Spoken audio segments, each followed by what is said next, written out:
నమస్తే. మావోయిస్టులు ఈరోజు తెలంగాణ డీజీపీ ముందు దాదాపు 40 మంది లొంగిపోబోతున్నారు. అందులో 30-30 మంది ఛత్తీస్గఢ్‌కి చెందిన వాళ్ళేనంట.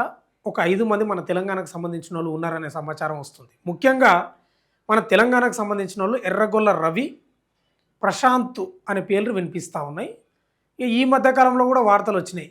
బడే చొక్కారావు అలియాస్ దామోదరరావు కూడా లొంగిపోతున్నాడు. కానీ ఏం లేదంట అసలు.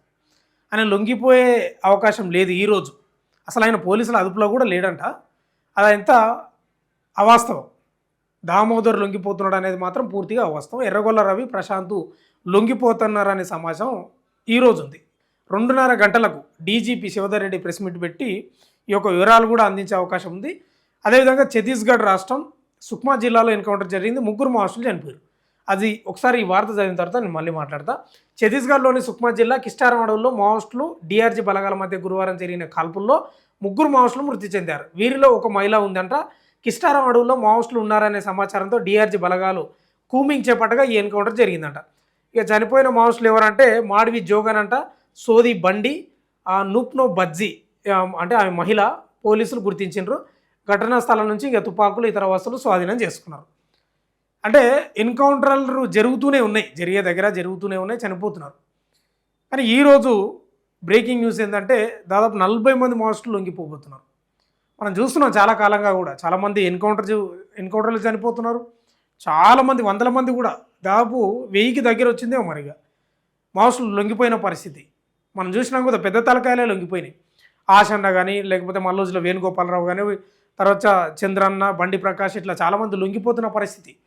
ఇప్పుడు ఈ 2-3 రోజుల క్రితం కూడా బడే చొక్కారావు అలియాస్ దామోదర్ లొంగిపోతున్నాడు అనే వార్తలు కూడా వచ్చినాయి. కానీ లేదంట, అసలు దామోదర్ లొంగిపోయే ప్రసక్తే లేదు. ఈరోజు లొంగిపోతున్న వారిలో ఆయన పేరే లేదు, ఆయన ఆ వ్యక్తే లేడంట. తెలంగాణకు సంబంధించిన వాళ్ళు ఆ ఎర్రగొల్ల రవి, ప్రశాంత్ ఉన్నారనే సమాచారం వస్తుంది. ఇంకా మొత్తం ఎక్కువ శాతం ఛత్తీస్గఢ్కు సంబంధించిన వాళ్ళే ఎక్కువ ఉన్నారు. ఈ ఎన్కౌంటర్లు చనిపోయినది కూడా 3 ఛత్తీస్గఢ్ వాళ్ళే. అంటే ఛత్తీస్గఢ్ అంటేనే మనకు తెలుసు పూర్తిగా దండకారణ్యం. ఎక్కువ శాతం అడవులు ఉండే ప్రాంతం. బస్తర్ కానీ, దక్షిణ బస్తర్ కానీ, తర్వాత అబ్బుజ్మడ్ అడవులు కానీ, నేషనల్ పార్క్, మొత్తం అటవీ ప్రాంతం. దాదాపు ఛత్తీస్గఢ్కు సంబంధించిన వాళ్ళే మనం ఎన్కౌంటర్లో చూసినా, లొంగిపోయిన దాంట్లో చూసినా దాదాపు ఎక్కువ శాతం వాళ్ళే ఉంటారు. ఇక తెలంగాణలో కూడా చాలా తక్కువ. ఇప్పుడున్న సమాచారం ప్రకారం దాదాపు ఒక 20-25 మంది కూడా ఉన్నారో లేరో ఇంకా తెలంగాణకు సంబంధించిన వాళ్ళు మావోయిస్టులు. సరే, ఏదేమైనా మావోయిస్టులకు సంబంధించిన వార్త అయితే ఇది.